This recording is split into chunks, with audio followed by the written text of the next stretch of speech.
नागपूर शहर पोलिसांनी गुप्त माहितीच्या आधारे मोठी कारवाई करत अवैध नायलॉन मांजा विक्री रॅकेटचा भांडाफोड केला असून तकिया दिवाणच्या मोमिनपुरा येथील सलीम गॅरेजवर टाकलेल्या धाडीत आरोपी सलीम अन्सारी वय वर्ष 22 याच्या ताब्यातून 66,000 रुपये किमतीचा नायलॉन मांजाचा साठा जप्त करण्यात आलाय। यात टुनटुन आणि मोनोकाइट हिरो प्लस मार्काचे एकूण 60 मांजा नगांचा समावेश आहे। सरकारी बंदीचा भंग करून अवैध साठा व विक्री करत असल्याचे निष्पन्न झाल्यानंतर पंचनाम्यानुसार माल जप्त करून आरोपीवर भारतीय न्याय संहिता आणि पर्यावरण संरक्षण अधिनियम अंतर्गत गुन्हा नोंदवण्यात आलाय।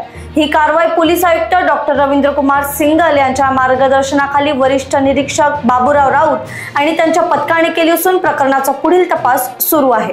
पाटोली पोलीस पथकाने कामगिरी करत शासनाने प्रतिबंधित केलेला नायलॉन मांजा मोठ्या प्रमाणात जप्त केला आहे। काय नेमकं माहिती आहे का?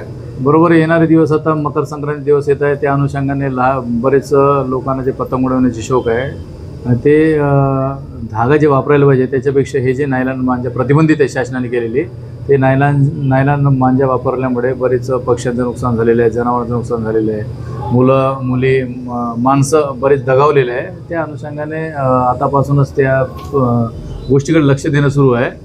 एका preventive is better than cure त्या म्हणल्यासारखं एखादं जर नुकसान होण्यापेक्षा आधी जर लोकांनी जर सतर्कतेने आम्हाला पोलिसांना खबर दिली चांगली होईल। त्या दिवशी काल असंच पेट्रोलिंग करत असताना डीबी पथकाला माहिती मिळाली की सलीम कार अँड वॉश सेंटरचं इथं लपवून ठेवलेलं आहे 60 चक्र्या ते विकत आहेत। अशा माहितीवरून डीबी पथकाने जाऊन तिथं कारवाई केली। 66,000च्या टोटल चक्र्या जप्त केलेल्या आहे आणि सलीम अन्सारी नावाच्या माणसाला आरोपी बनवण्यात आलेले आहे। तसेच तो कुठून आणला त्याचं पण त्याला पण शोध घेत आहेत। तो पण राहणारा मोमिनपुराचा आहे। अशा पद्धतीने जर समजा कोणी नायलॉन मांजा विकत असेल त्याची पोलिसांना खबर द्यावी आणि एखादी घटना नागपूरमध्ये अशी होऊ नये त्यासाठी सर्वांनी खबरदारी घेणं जरुरीचे आहे।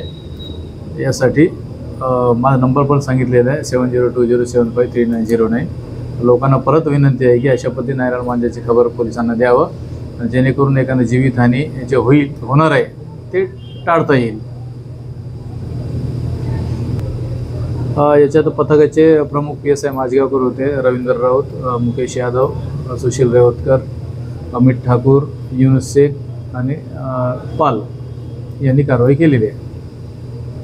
नाही कसा हे एकदम गंभीर गुन्हा आहे, भलेचे कसं जामीनपत्र आहे परंतु हे कृत्य आहे नायलॉन मांजा विकणे म्हणजे एखाद्याचा जीव घेण्यासाठी समर्थनच करणे।